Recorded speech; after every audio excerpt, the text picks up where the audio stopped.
Let's discuss this question. A body thrown vertically upward reaches maximum height of 100 metre.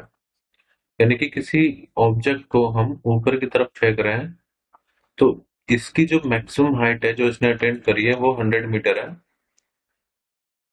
Another body of twice in mass is thrown up at an angle of 30 degree to the horizontal with a velocity twice that of the former। तो हमें बताना कि maximum height कितनी होगी, मतलब कि अब उसको सीधा ऊपर ना फेंक करके 30 डिग्री पर इंक्लाइन करके विद द हॉरिजॉन्टल फेंका जा रहा है।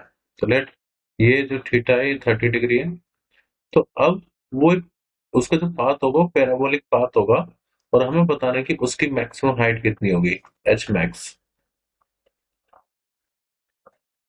एक और चीज यहाँ पर अगर मान लेते हैं कि वेलोसिटी u है, तो यहाँ पर जो वेलोसिटी है वो 2 टाइम्स है पहले वाले वेलोसिटी के।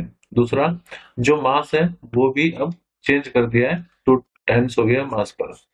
अब अगर मैं आपको फॉर्मूला बताऊं कि अगर किसी ऑब्जेक्ट को आप ऊपर की तरफ फेंकते हो तो उसकी एच मैक्स का जो फॉर्मूला होता है वो होता है यू स्क्वायर अपॉन में 2g। अगर आप सीधा फेंक रहे हो तब के केस में एच मैक्स का फॉर्मूला होता है यू स्क्वायर अपॉन में 2g।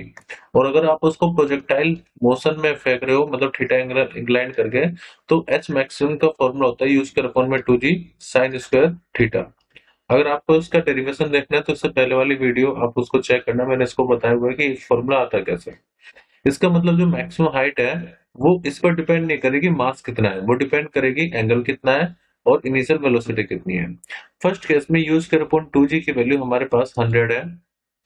अब जो एच मैक्स होगा इसको डैश बोल देते हैं, एच मैक्स मतलब new height, new maximum height. ये मैक्सिमम हाइट का फॉर्मूला होता है प्रोजेक्टाइल मोशन में।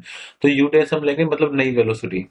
तो जो न्यू वेलोसिटी है यू डैश वो 2 टाइम्स है पहले वाली वेलोसिटी के, तो यहाँ पर लिख देंगे 2u का स्क्वायर अपॉन में 2g इंटू में साइन स्क्वायर और थीटा हमारे पास है 30 डिग्री और इसका स्क्वायर करेंगे तो ये हो गया 2 का square 4 you square upon 2g into में साइन स्क्वायर 30। तो साइन स्क्वायर 30 मतलब साइन 30 की वैल्यू 1/2 होती है, तो उसका स्क्वायर करेंगे तो वो 1/4 हो जाएगा। तो ये आएगा 4 इंटू में यू स्क्वायर अपॉन में 2g इंटू में 1/4।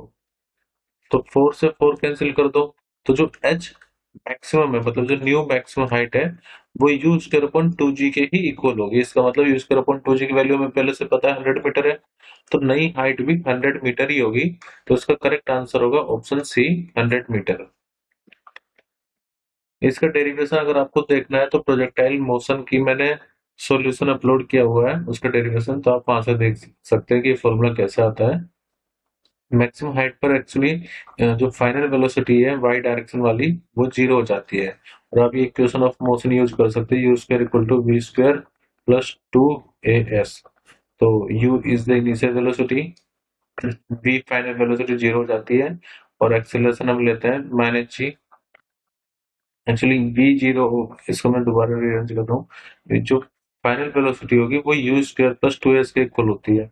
तो फाइनल वेलोसिटी 0, ये u स्क्वायर -2 a की वैल्यू g के इक्वल और s को हम लिखेंगे h मैक्स।